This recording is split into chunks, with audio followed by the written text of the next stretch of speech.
எப்போவுமே பிஸியாக இருக்கிற ஜாப் போகிற மாதிரி ஒரு கோர்ஸ் சொல்ல பார்க்கலாம். ஓ, இப்போது ஃபார்மசி தான் ரொம்பவே பிஸியாக இருக்குது. அப்போது இந்த ஃபீல்டு உனக்கு ரொம்பவே ஓகேவாக இருக்கும்னு நினைக்கிறேன்.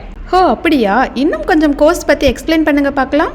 ஃபார்மசின்னா ஜஸ்ட் மெடிக்கல் ஷாப்னு மட்டும் திங்க் பண்ண வேண்டாம். அது மெடிசன்ஸ் எப்படி ப்ரிப்பேர் பண்ணுறாங்க, பாடிக்குள்ளே எப்படி ஒர்க் ஆகும், சைட் எஃபெக்ட்ஸ் என்ன, டோசேஜ் என்னன்னு சயின்டிஃபிக்காக படிக்கிற கோர்ஸ் தான் ஃபார்மசி. கோர்ஸ் பற்றின டீட்டெயில்ஸ் சொல்ல முடியுமா? ஓஎஸ், டிஃபார்ம், பிஃபார்ம், எம்ஃபார்ம், ஃபார்ம்டின்னு 4 டைப் ஆஃப் கோர்சஸ் அவைலபிளாக இருக்குது. ஓகே, இந்த கோர்ஸ் படித்தா எங்கே ஒர்க் பண்ண முடியும்? ஹாஸ்பிட்டலில் ஃபார்மசிஸ்ட்டாக ஒர்க் பண்ணலாம், ஓன் மெடிக்கல் ஷாப் வைக்கலாம், ஃபார்மா கம்பெனிஸில் ஒர்க் பண்ணலாம், குவாலிட்டி கண்ட்ரோலராக ஒர்க் பண்ணலாம், ட்ரக் சேஃப்டி, ரிசர்ச்னு நிறைய ஜாப் ஆப்ஷன்ஸ் இருக்குது.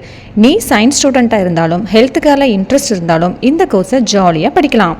ஓ குட் இன்ஃபர்மேஷன். இந்த வீடியோ உங்களுக்கு ரொம்பவே யூஸ்ஃபுல்லாக இருக்கும்னு நினைக்கிறோம். அண்ட் தென் தமிழ்நாட்டில் இருக்கக்கூடிய எந்த ஒரு காலேஜஸ் பற்றின டீட்டெயில்ஸ் உங்களுக்கு தேவைப்பட்டாலும் ஸ்க்ரீனில் தெரிய நம்பருக்கு கால் பண்ணுங்கள். அண்ட் தென் மறக்காமல் எங்களோட யூடியூப் சேனலை சப்ஸ்கிரைப் பண்ணி ஃபாலோ பண்ணிக்கோங்க. தேங்க்யூ.